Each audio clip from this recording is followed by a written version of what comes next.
La chaleur du désert cognait comme un marteau contre mon crâne.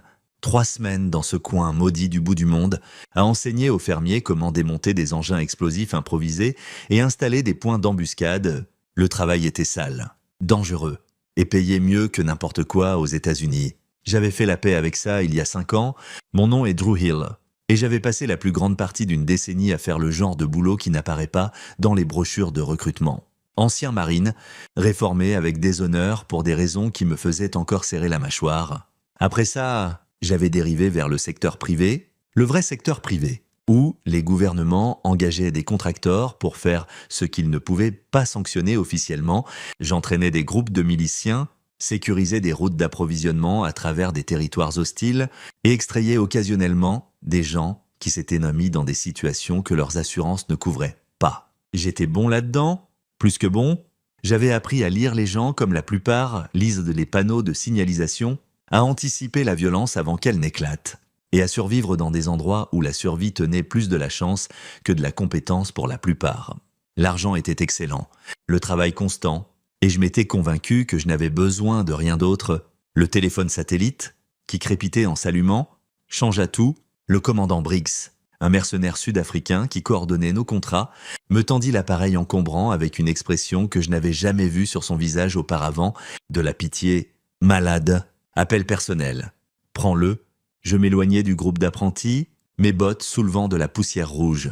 La voix à l'autre bout était sèche, professionnelle. « Drew Hill, ici le détective Marcus William, police de Chicago. J'appelle au sujet de votre frère, Grant. » Mon estomac se noua. Grant, 23 ans, étudiant en architecture à Northwestern, le seul membre de notre famille qui avait vraiment réussi Pendant que j'étais viré du corps et que je vendais mes compétences aux plus offrants, Grant concevait des bâtiments, sortait avec une gentille fille, planifiait un avenir. Que s'est-il passé? Il y a eu un incident devant une boîte de nuit, il y a 3 nuits. Votre frère a été touché par balle. Il est vivant, mais... Le détective marqua une pause. Il est paralysé du cou jusqu'aux pieds. La balle a sectionné sa moelle épinière au niveau de C4. Les médecins disent que c'est permanent. Le monde bascula. Je me retrouvais assis dans la poussière. Le téléphone pressait si fort contre mon oreille que ça faisait mal. Qui lui a tiré dessus? Une autre pause. Plus longue cette fois. Monsieur Hill, officiellement, cette affaire est close. Le tireur a invoqué la légitime défense. Plusieurs témoins ont corroboré son histoire. Merde. Ma voix sortit plate, mortellement calme. Grant ne ferait de mal à personne. Qui est-ce? Je ne peux pas. Détective. Je me levai, ma main libre se serrant en poing. Vous ne m'avez pas appelé pour me dire que l'affaire est close? Vous m'avez appelé pour une raison... Alors dites-le moi. Un long soupir à l'autre bout, hors procédure. Le tireur est Chris Kent. Son père est Alan Kent, Kent Industries, qui vaut environ 4 milliards d'euros. Le gamin était ivre, s'est disputé avec votre frère à cause d'une fille. A sorti un pistolet et a tiré. On avait des témoins qui avaient vu toute la scène jusqu'à ce que l'avocat de Ken Senior débarque. Soudain, tout le monde a changé sa version. Légitime défense. Votre frère aurait frappé le premier, aurait tendu la main vers quelque chose dans sa veste. Tout du mensonge. Où est-il maintenant? Chris Kent. Aux dernières nouvelles, à Monaco, à vivre la grande vie sur le yacht de son père. Le gamin n'a pas un souci au monde. La voix du détective William se durcit. Écoutez, j'ai 23 ans dans la police. J'ai vu beaucoup de gens s'en tirer avec beaucoup de choses. Mais celle-là, elle m'empêche de dormir. Votre frère était un bon gamin? Il ne méritait pas ça? Non, il ne le méritait pas. Je n'aurais probablement pas dû vous appeler, mais je me suis dit que vous aviez le droit de savoir ce qui s'était vraiment passé. Je suis désolé pour votre frère. Monsieur Hill, la ligne se coupa. Je restais assis dans la poussière un long moment, à regarder mes apprentis s'exercer à nettoyer des pièces dans un bâtiment à moitié effondré que nous utilisions pour les exercices. Ils bougeaient maladroitement, excités comme des enfants jouant aux soldats. Ils n'avaient aucune idée de ce qu'était la vraie violence, de ce qu'elle vous prenait. Grant ne marcherait plus jamais, ne concevrait plus jamais un bâtiment, ne tiendrait plus sa petite amie, n'aurait plus la vie pour laquelle il avait tant travaillé, et la personne responsable fêtait ça sur un yacht à Monaco. Briggs s'approcha prudemment. « Mauvaise nouvelle, urgence familiale, je dois partir ce soir. » Il hocha lentement la tête. « Il te reste 2 semaines sur ce contrat, garde l'argent. » J'en ai fini.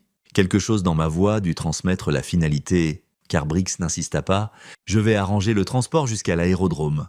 Il y a un avion cargo qui part pour Madrid demain matin.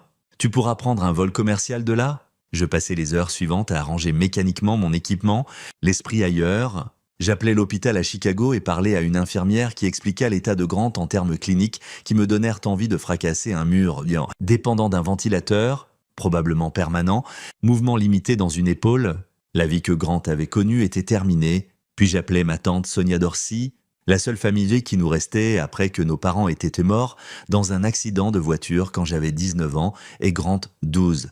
Elle avait élevé Grant pendant que j'étais déployé. Puis plus tard, quand j'avais disparu dans le travail de contracteur, Drew, sa voix était épaisse de larmes. Dieu merci, tu es au courant? Je suis au courant. Comment va-t-il? Physiquement stable. Mentalement, elle s'effondra. Il ne parle à personne. Il fixe juste le plafond. Les médecins disent que la dépression est courante avec les blessures à la moelle épinière. Mais Drew, c'est comme s'il avait déjà abandonné. Il m'a demandé hier si on pouvait juste le laisser partir. Je fermais les yeux. Grant avait toujours été l'optimiste. Le rêveur, entendre qu'il avait demandé à mourir me fit l'effet d'une balle. Je rentre à la maison. Tante Sonia. Mais d'abord, j'ai quelque chose à régler. Qu'est-ce que tu veux dire? La personne qui a fait ça à Grant, il ne va pas s'en tirer comme ça. Drew, quoi que tu penses. Je t'aime. Tante Sonia. Dis à Grant que je l'aime et dis-lui de tenir encore un peu. Ce n'est pas fini. Je raccrochais avant qu'elle puisse argumenter. Puis je réservais un vol aller simple de Madrid à Nice, en France. De là, Monaco était à une courte distance en voiture. Je n'avais pas de billet retour parce que je n'avais aucune idée de ce vers quoi je reviendrais. Ni si je reviendrais du tout. Le vol en avion cargo jusqu'à Madrid dura 18 heures de bruit assourdissant de moteurs et de turbulences. Je ne dormis pas. Au lieu de ça, je pensais à Grant, aux gamins qui me suivaient partout dans notre appartement, posant des questions surtout. Pourquoi le ciel est bleu? Drew, comment les oiseaux savent-ils où voler? Tu m'apprendras à me battre comme toi? Je lui avais appris quelques mouvements de base d'autodéfense avant d'être déployé, mais Grant n'avait jamais été un combattant. Il résolvait les problèmes avec son esprit.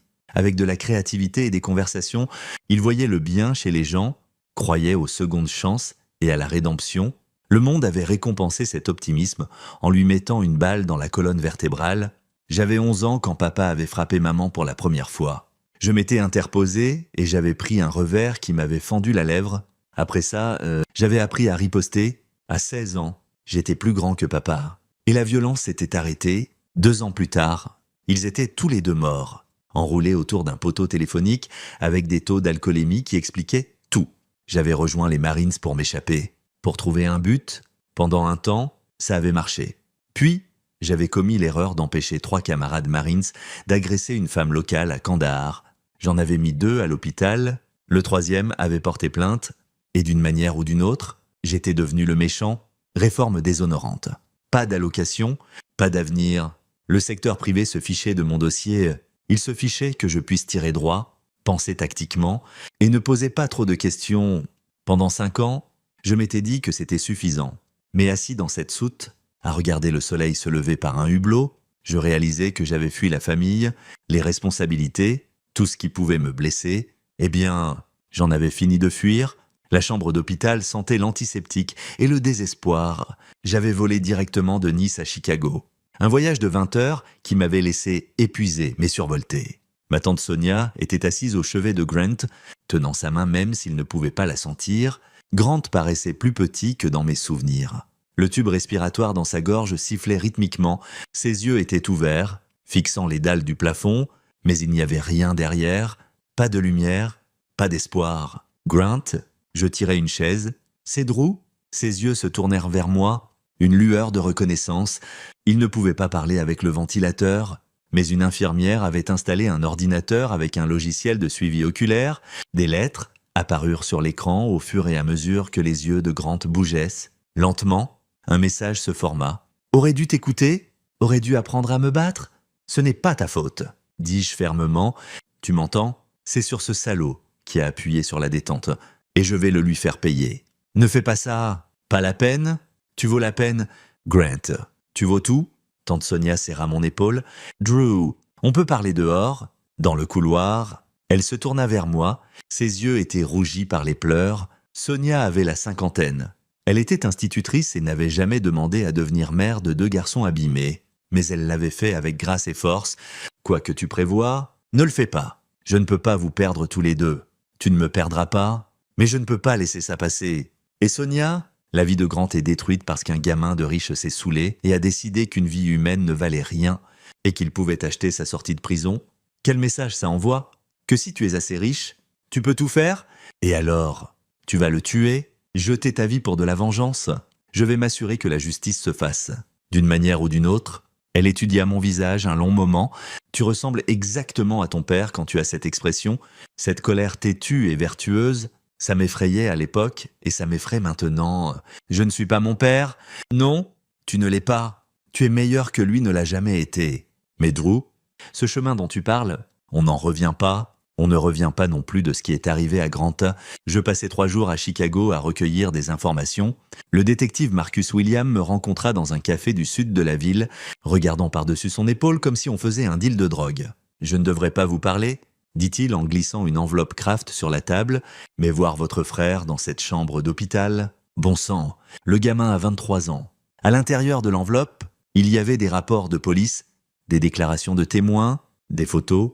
La boîte de nuit s'appelait Meridian, un endroit chic à River North où les bouteilles de vodka coûtaient plus que le loyer mensuel de la plupart des gens.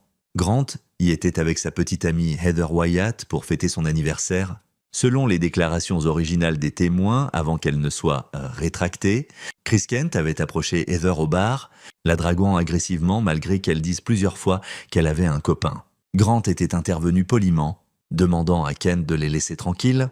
Kent avait tenté de frapper Grant et raté. Grant s'était éloigné, mais Kent les avait suivis dehors, criant quelque chose comme « Personne ne me manque de respect ». Puis, il avait sorti un pistolet de sa veste et tiré 2 fois. Une balle avait touché Grant à la poitrine, la seconde au cou.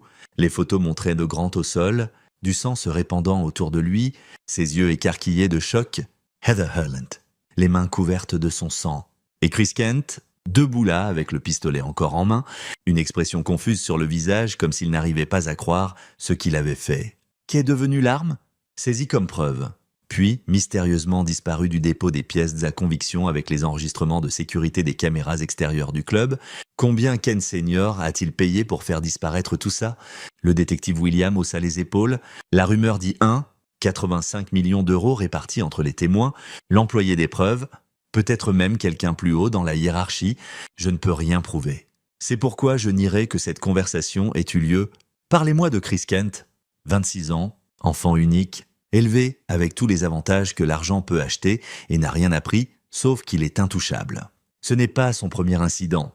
À 19 ans, il a mis un étudiant dans le coma devant un bar à Miami. Papa a fait disparaître ça aussi.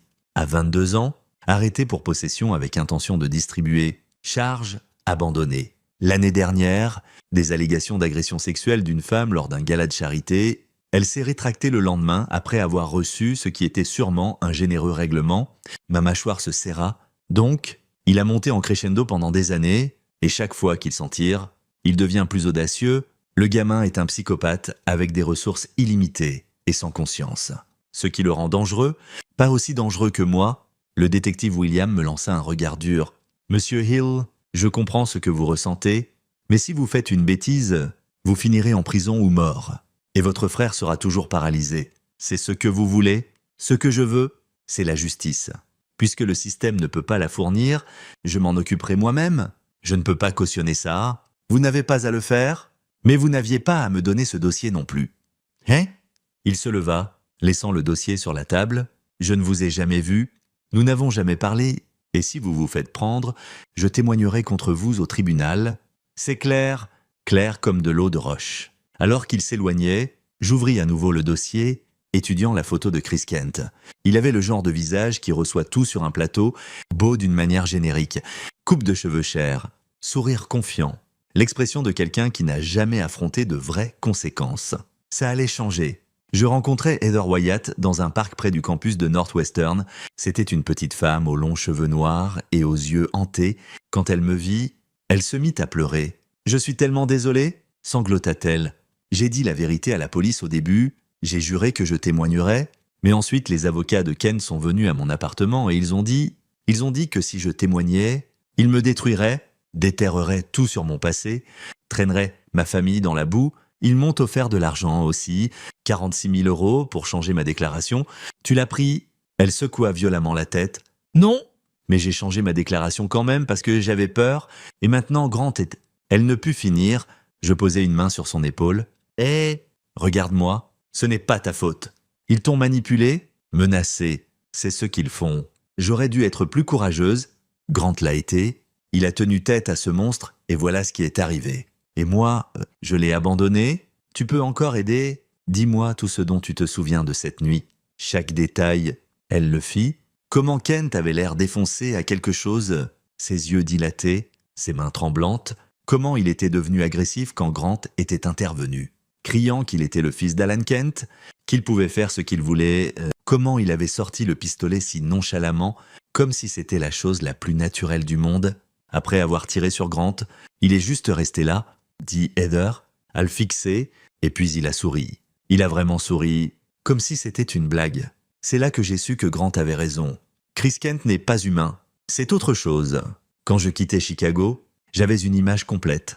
Chris Kent était tout ce que je méprisais, privilégié, violent, cruel, protégé par la richesse et les privilèges.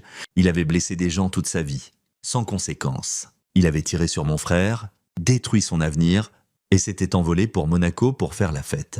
Le vol pour Nice me donna 18 heures pour planifier. Je n'y allais pas à l'aveugle. J'avais passé des années à opérer en territoire hostile, apprenant à me fondre, à recueillir des renseignements, à identifier les faiblesses. Monaco n'était qu'une autre opération, et Chris Kent juste une autre cible, mais celle-là était personnelle. Monaco brillait au soleil méditerranéen comme un joyau, tous ces yachts blancs et ces voitures chères et ces gens qui n'avaient jamais travaillé de leur vie. Je louais un appartement modeste à Beausoleil, juste de l'autre côté de la frontière en France, où les choses étaient moins chères et les questions moins nombreuses. La première semaine, je ne fis aucun mouvement. J'observais, appris la topographie, identifiais les habitudes. Monaco était petit, moins de 2 km², ce qui signifiait que tout le monde se connaissait.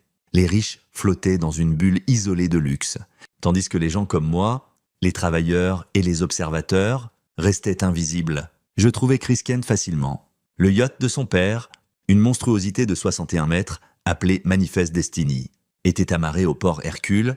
Kent passait ses journées à paresser sur le pont avec un casting rotatif de mannequins et de parasites, sniffant de la cocaïne sur des tables en verre, buvant du champagne, vivant la vie que mon frère n'aurait plus jamais. En l'observant aux jumelles depuis un café de l'autre côté du port, je sentis ma rage se cristalliser en quelque chose de froid et concentré.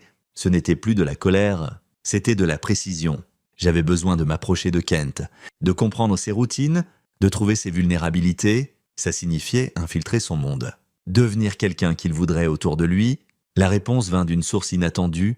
Dans un bar à Monte-Carlo, j'entendis 2 touristes américains se plaindre d'avoir perdu de l'argent au casino de Monte-Carlo. L'un d'eux mentionna que les gosses de riches, comme Chris Kent, adoraient les parties de poker privées, en jeux élevés. Sur invitation seulement, j'avais appris à jouer aux Marines, affiné mes compétences pendant de longs déploiements. Plus important, j'avais appris à lire les gens quand ils bluffaient, quand ils avaient peur, quand ils pensaient avoir l'avantage. C'était une question de psychologie, de reconnaissance de pattern, de contrôle du récit. Je passais les jours suivants à monter une légende, une fausse identité comme Drew Marshall. Un entrepreneur tech de la Silicon Valley qui avait vendu sa compagnie et brûlait du cash en Europe. Je louais une voiture chère, achetais des vêtements de designer et commençais à apparaître aux bons endroits. Jouant au poker dans les salles privées du casino de Monte-Carlo, je jouais prudemment au début, me couchant souvent, construisant une réputation de joueur prudent avec des poches profondes, puis progressivement, je commençais à gagner, pas trop. Je ne voulais pas effrayer quiconque, mais assez pour me faire remarquer.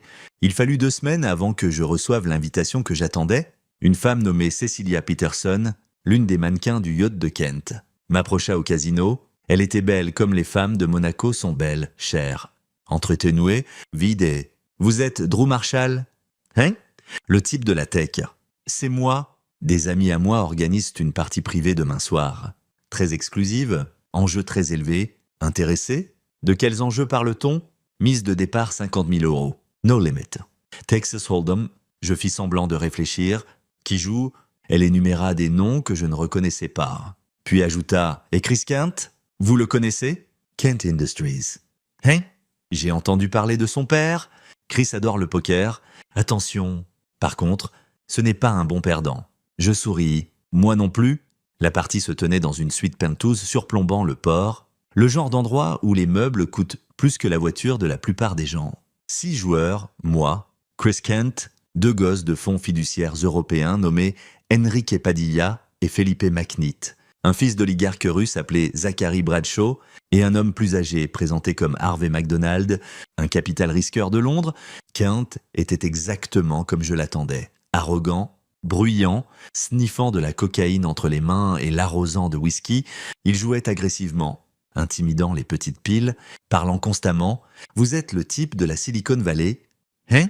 dit-il en m'étudiant de l'autre côté de la table. « Qu'est-ce que vous avez vendu ? Une appli ? Une plateforme logistique pilotée par IA ?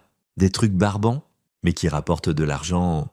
Tout rapporte si on est assez malin. » Il grimaça, ou si papa signe un chèque assez gros. Les autres joueurs rirent poliment. Je maintins ma couverture, souriant poliment, jouant mes mains prudemment. Je perdis les premiers tours intentionnellement, puis commençai à gagner, de petits pots d'abord, puis des plus gros. À minuit, j'étais en hausse de 9000 €. Kent était en baisse d'à peu près autant, et son humeur avait viré du jovial au sombre. « Vous avez une sacrée veine ce soir, Marshall, » dit-il, les yeux plissés. « Juste de la chance. Je suppose, la chance. » Il sniffa plus de cocaïne. « Je ne crois pas à la chance. Je crois qu'on crée ses propres opportunités. » À la main suivante, j'eus une paire d'as. Kent relança agressivement préflop. Je suivis. Le flop sortit as roi 7 arc-en-ciel. J'avais le top 7. Kent mit sa gros. Je relançai. Il surrelança. Le pot était maintenant proche de 200 000 €. Je voyais le calcul dans ses yeux. Il avait quelque chose de bon, probablement une paire de rois, peut-être as roi. Il pensait être devant. J'allais all-in. La pièce se tut. Kent me fixa, essayant de me lire. « Vous bluffez » dit-il enfin. « Il y a un moyen de le savoir. » Il suivit, montra ses cartes. Paire de rois, il avait aussi un 7 au flop. Mais le mien était plus haut. Quand la river sortit et que je ramassai le pot, le visage de Kent vira aux violettes. « Merde !» Il jeta ses cartes. « C'est de la merde. »« Du calme, Chris ?» dit Harvey McDonald. « C'est juste un jeu, juste un jeu. Je suis à moins 300 000 €. Alors peut-être que vous devriez arrêter de jouer. » dis-je calmement. Les yeux de Kent se verrouillèrent sur les miens. Un instant, je pensais qu'il pourrait sortir un pistolet, comme à Chicago, mais on était dans une pièce pleine de témoins, et même Chris Kent avait un peu de sens de l'autopréservation. « Vous voulez recommencer ?» me défia-t-il. « Double or nothing. Heads up. » C'était ça, l'ouverture vers laquelle j'avais travaillé. « Bien sûr, » dis-je. « Mais rendons ça intéressant. 1 million. Le gagnant prend tout. » La pièce explosa. Même les autres joueurs pensaient que j'étais fou. Mais les yeux de Kent brillèrent. Il adorait le défi, la chance d'humilier quelqu'un, de prouver sa dominance. Marché conclu. « Mais je n'ai pas autant de cash ici. »« Moi non plus ?» mentis-je. « On joue à crédit. Système d'honneur. » Il rit. « Système d'honneur. Je t'aime bien, Marshall. T'as des couilles ?» Ce qui suivit fut le poker le plus intense que j'ai jamais joué. On s'échangea la tête pendant 3 heures, le lead changeant plusieurs fois. Kent était bon, meilleur que prévu, mais aussi impulsif, émotif, compromis chimiquement. Enfin, à 4 heures du matin, je lus « Roi dame suited ». Le board sortit dame d6, puis un 3, puis une autre dame. J'avais un brelan de dame. Kent avait misé agressivement, et quand je poussai all-in, il ne put pas folder. Il montra une paire de 10, full house. 10 sur dame, je montrai mes cartes. Full house, dame sur 10. La pièce explosa. Kent se leva si vite que sa chaise bascula. « Non, pas question. Tu as triché ?»« Oh !» Je me levai lentement, le regardant dans les yeux. « On a utilisé tes cartes. Ton dealer. Tout le monde ici a regardé chaque main. Je m'en fous. Personne ne me bat comme ça. » Harvey McDonald s'interposa. « Chris, tu as perdu. Accepte-le. Va te faire foutre. » Kent attrapa une bouteille et la fracassa contre la table. « Sortez tous. Foutez le camp. » La sécurité apparut, des hommes discrets en costume, et commença à nous escorter vers la porte. Alors que je partais, Kent m'attrapa le bras. « Tu te crois malin ? Tu crois pouvoir m'humilier et t'en aller comme ça ?» Je regardai sa main sur mon bras, puis son visage. « Tu me dois 1 million ? Quand puis-je m'attendre au paiement ?» Il me poussa. « Tu auras ton argent ? Mais ce n'est pas fini, Marshall. » Personne ne se moque de Chris Kent. Alors peut-être que tu devrais arrêter de rendre ça si facile. Je sortis avant qu'il puisse répondre. Le cœur battant, j'avais attiré son attention. Maintenant venait la partie difficile. Le lendemain matin, un coursier livra une enveloppe à mon appartement. À l'intérieur, un chèque de caisse de 1 million d'euros et une note manuscrite. Marshall, j'étais saoul et défoncé hier soir. Mes excuses, mais je n'aime pas laisser les choses inachevées. Il y a une fête sur mon yacht, demain soir. Viens, on parlera affaires. Peut-être que tu es quelqu'un que je devrais connaître. C'est Kay, je l'avais fait, j'étais dedans. La fête sur le yacht était tout ce que j'attendais. Excès et vide. De beaux gens faisant de belles choses tout en étant profondément laids à l'intérieur. Je portais ma persona de la Silicon Valley comme une armure, schmousante avec les amis de Kent, riant à leurs blagues, feignant d'appartenir à ce monde. Kent me prit à part vers minuit, à l'écart de la foule. Alors, voilà le truc. Marshall, j'ai réfléchi à ta plateforme logistique. Je veux entrer dans ta prochaine venture. Je ne travaille sur rien en ce moment. Connery's, les types comme toi ne prennent pas leur retraite. Tu cherches le prochain gros coup? Il se pencha, son haleine puant l'alcool. J'ai du capital, plus que tu ne peux imaginer, et j'ai des connexions ensemble. On pourrait bâtir quelque chose d'énorme. C'était ça? Mon entrée dans son cercle intime, sa confiance. Qu'est-ce que tu as exactement en tête? Pendant l'heure suivante, Kent exposa une vision qui était en partie génie, en partie folie. Il voulait construire une bourse de crypto-monnaies offshore, complètement non réglementée, destinée aux individus à haute valeur nette qui voulaient éviter les impôts et la surveillance gouvernementale, essentiellement un paradis pour le blanchiment d'argent. L'évasion fiscale et les crimes financiers, c'est brillant, dis-je, même si mon estomac se retournait, mais aussi incroyablement illégal. Il grimaça, seulement si tu te fais prendre, et crois-moi, avec les ressources de mon père et ton expertise technique, on ne se fera pas prendre. J'ai besoin de voir ton infrastructure, rencontrer ton équipe. D'accord? La compagnie de mon père a des bureaux à Genève. On y vole demain? Je te montrerai tout.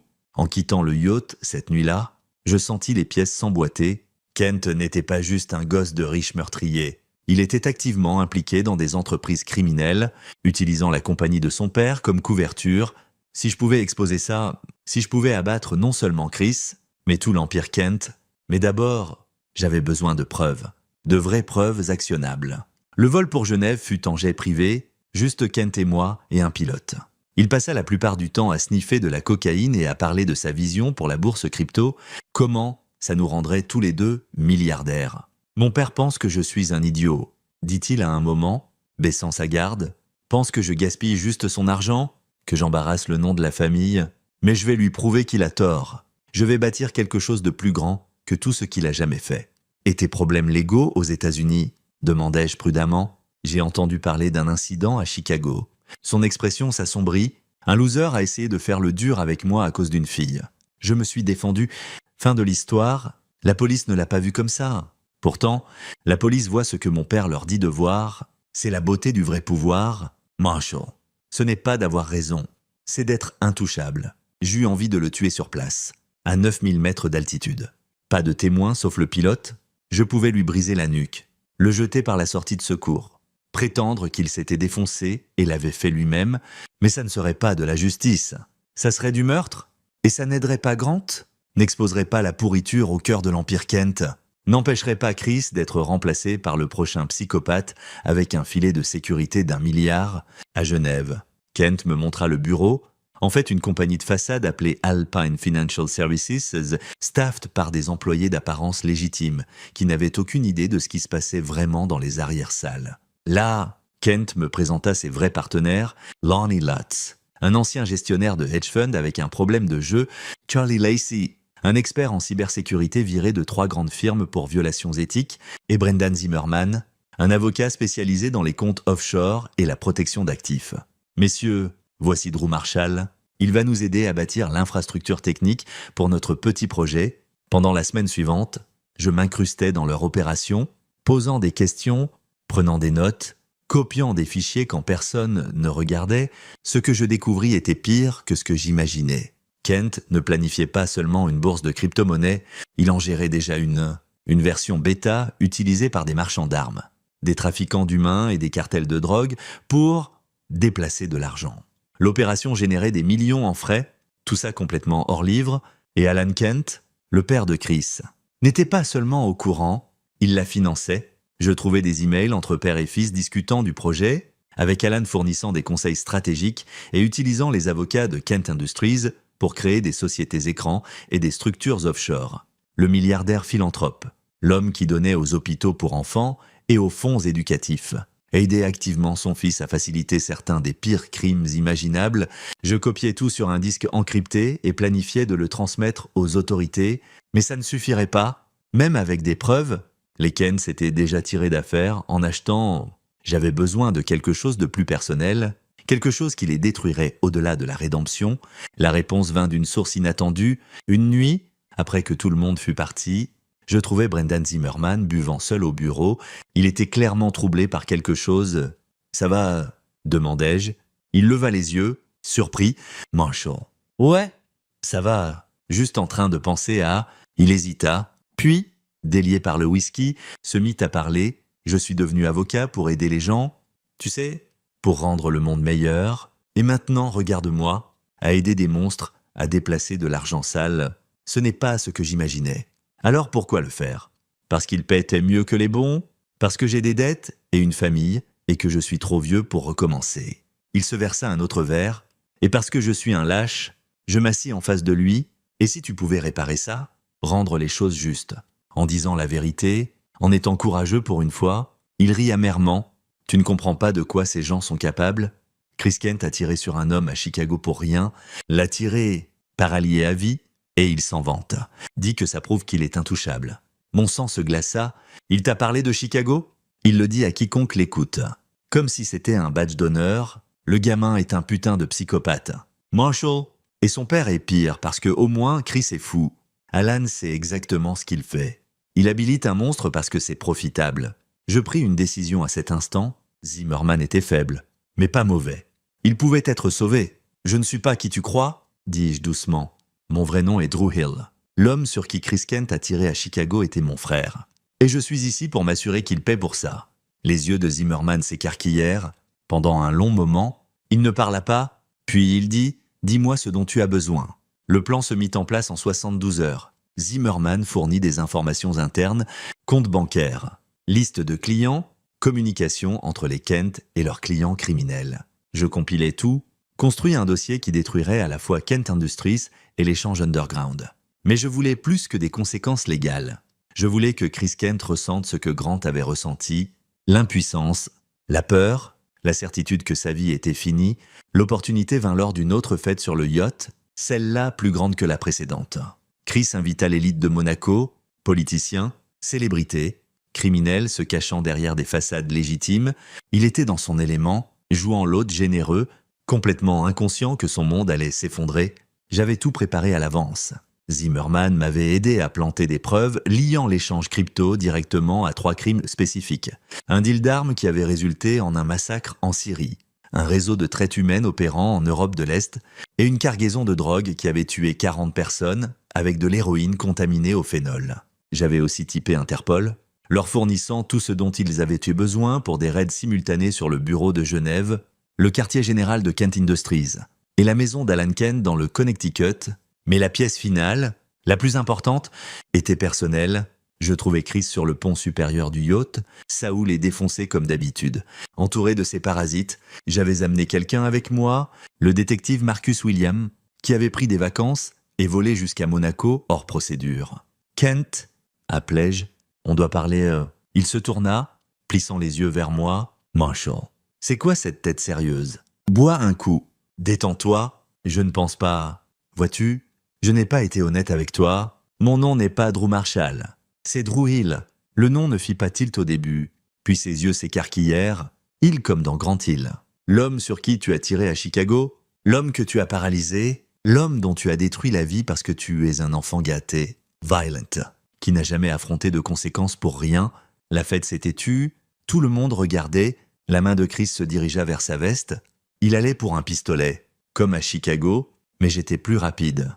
J'attrapais son poignet, le tordis dans son dos, et le forçai à genoux sur le pont. « Voici ce qui va se passer », dis-je assez fort pour que tout le monde entende. « Dans environ 30 secondes, Interpol va raider ce yacht. Ils vont t'arrêter. Toi, ton père et tous ceux impliqués dans ta bourse crypto.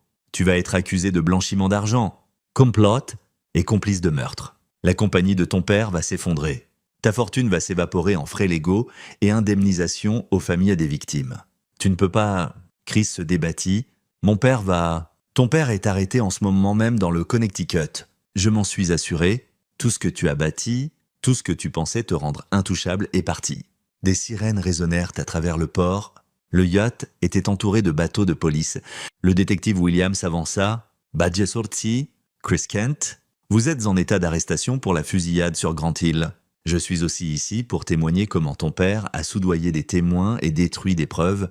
Alors que la police montait à bord, Chris se mit à hurler, menacé, souplaillé. C'était pathétique. Le masque de confiance s'était brisé, révélant la créature effrayée et faible en dessous, mais je n'en avais pas fini. Je me penchai près, ma voix assez basse pour que seul lui entende. Mon frère ne marchera plus jamais à cause de toi, alors voici ma promesse. Je vais m'assurer que tu passes le reste de ta vie dans un endroit où ton argent ne vaut rien, où ton nom ne vaut rien, où tu es juste un criminel payant pour ses crimes, et chaque jour que tu te réveilles dans une cellule, je veux que tu te souviens que tu t'es fait ça à toi-même. Tu n'es pas intouchable? Tu ne l'as jamais été? Alors qu'il l'emmenait, je ressentis quelque chose que je n'avais pas ressenti depuis des années, pas exactement de la satisfaction, pas du bonheur, mais un sentiment que pour une fois, les balances s'étaient équilibrées, que la justice avait été rendue.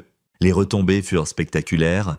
Alan Kent fut arrêté à son domaine avec 23 employés de Kent Industries impliqués dans le complot. Le cours de l'action de la compagnie s'effondra.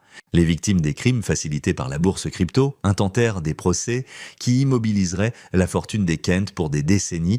Chris Kent fut extradé à Chicago où il affronta non seulement l'accusation de fusillade, mais aussi complot pour blanchiment d'argent et plusieurs autres crimes fédéraux. Sans l'argent de son père pour acheter sa sortie, les actifs d'Alan étaient gelés en attendant l'enquête. Chris se vit assigner un avocat commis d'office. Il fut condamné sur tous les chefs et écopa de 35 ans de prison fédérale. Brendan Zimmerman tourna témoin pour l'État et entra en protection des témoins. Les autres, Lutz, Lacey, eurent leur peine légèrement réduite pour coopération. Je volais de retour à Chicago, m'attendant à affronter mes propres accusations. Mais le détective William avait été minutieux. Mon rôle avait été celui d'un informateur infiltré, recueillant des preuves au risque de ma vie. Les autorités choisirent de me voir comme un héros plutôt qu'un justicier. La vérité était plus compliquée, et nous le savions tous les deux. Mais parfois, la justice requiert de plier les règles. Je m'assis au chevet de Grant, tenant sa main. Il avait suivi les nouvelles, regardant l'empire des Kent s'effondrer en temps réel. Son logiciel de suivi oculaire éplait un message. « Merci. Tu n'as pas besoin de me remercier. Tu es mon frère. Je voulais mourir. Pensais n'avoir plus rien. Tu m'as donné une raison de continuer. Et c'est quoi? Regarder ce salaud aller en prison? Nous sourîmes tous les deux. Ce n'était pas grand-chose, mais c'était quelque chose. Les médecins avaient commencé un programme de traitement expérimental pour Grant, une thérapie à base de cellules souches qui pourrait restaurer une partie des fonctions. C'était un long shot, et j'avais liquidé presque tout ce que j'avais pour le payer. Mais Grant méritait toutes les chances. Heather Wyatt visitait souvent, et bien que la relation ait changé, il y avait encore de l'amour là, différent d'avant, mais réel. Tante Sonia me serra dans ses bras longtemps quand je lui racontais tout. « Je ne suis toujours pas sûre que ce que tu as fait était bien, » dit-elle, « mais je suis contente que tu sois rentrée. Moi aussi, je ne retournais pas au travail de contracteur. Au lieu de ça, je commençais à enseigner des cours d'autodéfense dans un centre communautaire du sud de la ville, aidant les gens à se protéger, leur donnant des outils que mon frère n'avait jamais eu pour moi. Ça ne payait pas beaucoup, mais ça semblait honnête. Parfois, je pensais à Chris Kent dans sa cellule, probablement encore convaincu que d'une manière ou d'une autre, il sortirait tôt, achèterait sa liberté, mais le système pénitentiaire fédéral ne fonctionne pas comme ça. Et même s'il sortait un jour, il serait un criminel condamné, un paria, dépouillé de tout ce qu'il avait fait se sentir supérieur. Le message de Grant sur l'écran me ramena au présent. « Qu'est-ce que tu vas faire maintenant ?»« Je ne sais pas. »« Admich, je verrai au fur et à mesure. Je suppose. Ça te ressemble ?»« Ouais. »« C'est vrai ?» Je restais avec Grant jusqu'à la fin des heures de visite, parlant d'architecture et de design, des bâtiments qu'il voulait encore créer, même s'il ne pouvait pas les dessiner lui-même.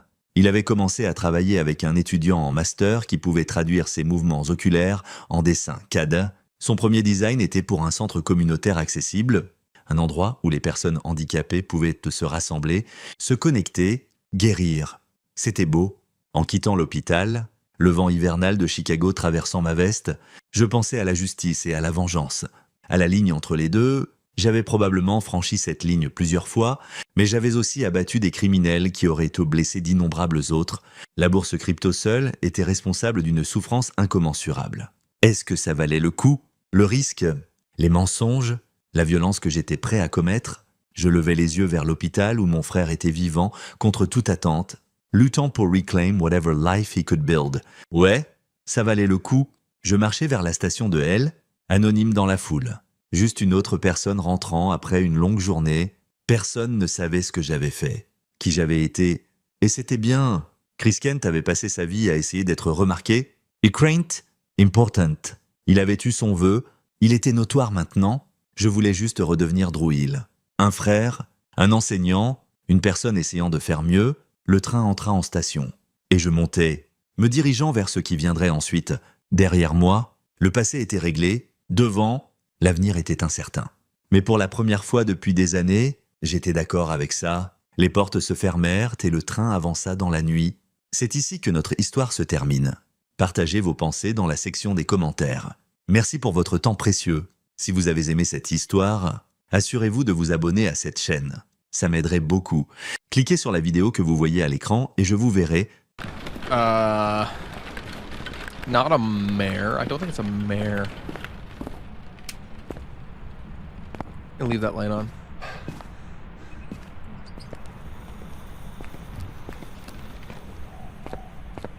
Run away! Run away! Old. Also, Ghost, why'd you hunt from the kitchen when this is your room? I hate you. Heard you take my firelight too. Okay. 2 should be good enough. I can use 2 for the test. 1 is kind of uncertain. 2 is good.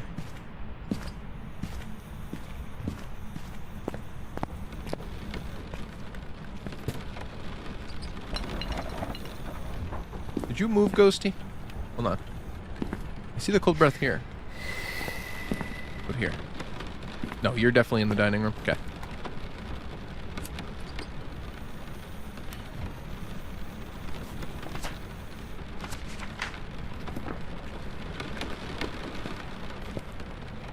Dr. Doomstreams, welcome back. I saw that you followed earlier when I was working on my OBS. It scared me. Oh?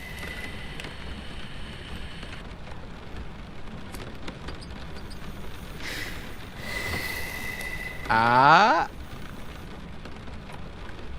Okay, we might have an Onryo. Oh my goodness. Hold on. Oh. Bastard. Okay, try again, try again. Got enough for the sounds? Misform? Yippers. We need so many videos.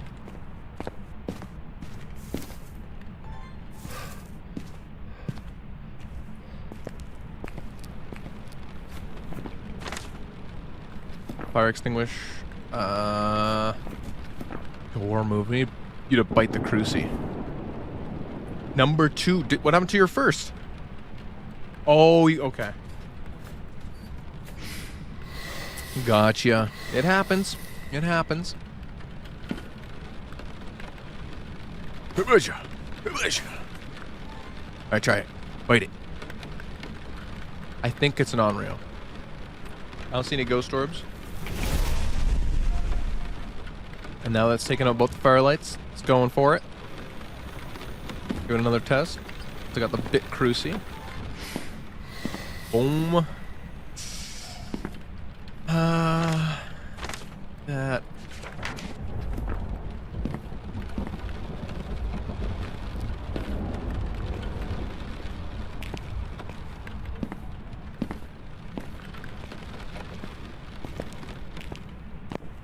Don't hunt on me, don't hunt on me, please don't do it, don't do it.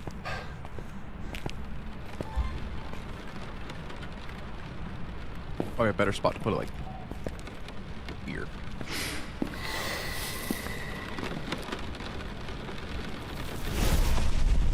Oh, that's very not good. Okay, I'm gonna call it an Onryo and get the heck out of here. Let's get you back. I don't like making my friends wait too long.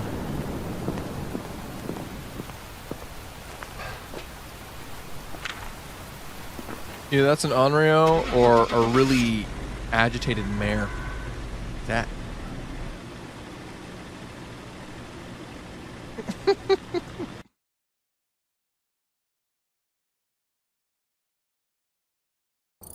Let's go. I've prepared some jobs for you. Sneaky Onryo. I'm assuming it changed rooms so often because we had the firelight? Ooh, maybe. Maybe. Didn't like us.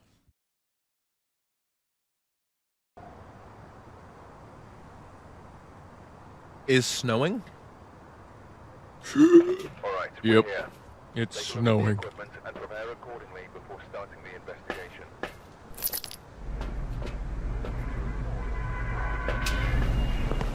Oh, I should have had you try to get me back with the monkey ball. We had monkey paw. Oh.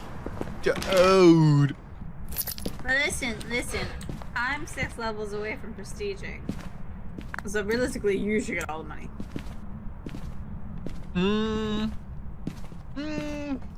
I think we should both work with tier 1s. It threw a block box at my head. Oh, there's a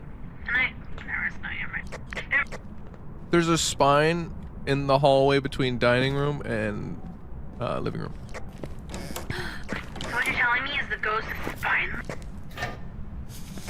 Ooh. I found that funnier than I should have. Let's go. 5.3.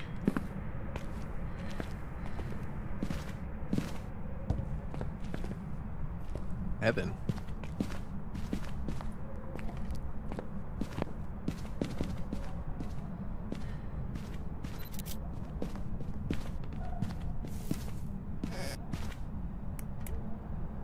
Are you in the living room? Where'd it throw the block? Probably in the nursery.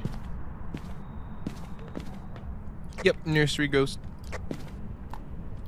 No.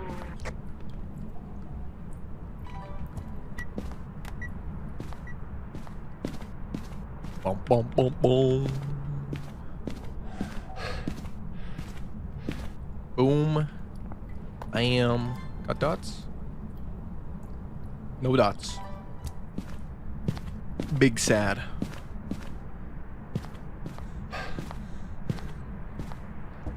Chew here. Get some dots in here. Awesome, awesome. Oh, my eyes. Let's go.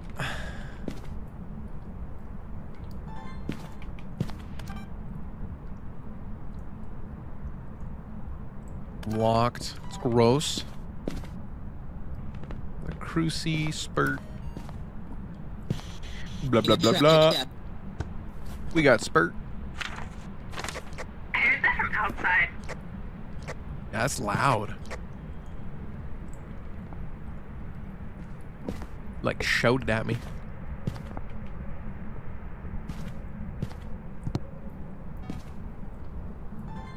Do it again. Wait. 2 beam. Awesome. Touch it. Touch it, touch it, touch it. Come on, touch it. The one over here. There you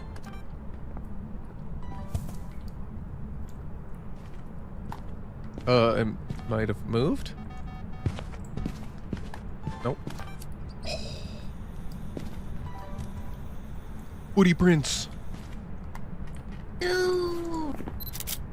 Let's go. Give me an obake.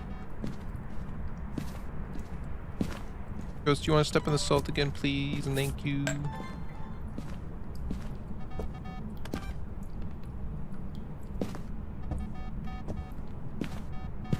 It's a mimic mimicking an obake. Oh. I can't believe it did that one time. It threw Yeah, us all fucking off. bullshit. Yeah. No way. Could get it because of motion sensor. Oh, Our safe spot's in Grandma's room. awesome. God.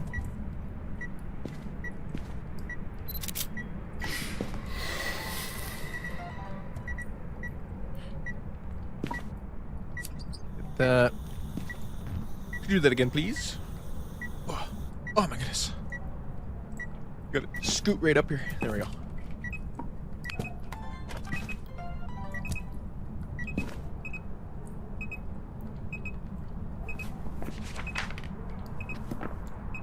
What did I just pick up?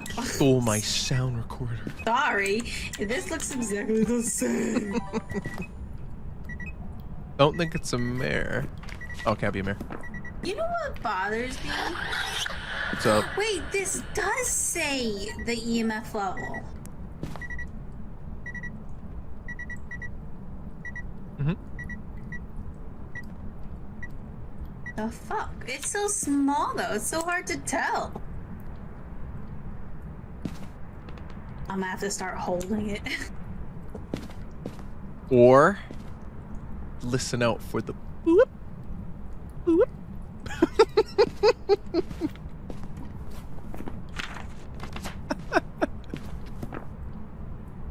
I'm sorry, game. That was not a groan. That was not. Dude, there's one groan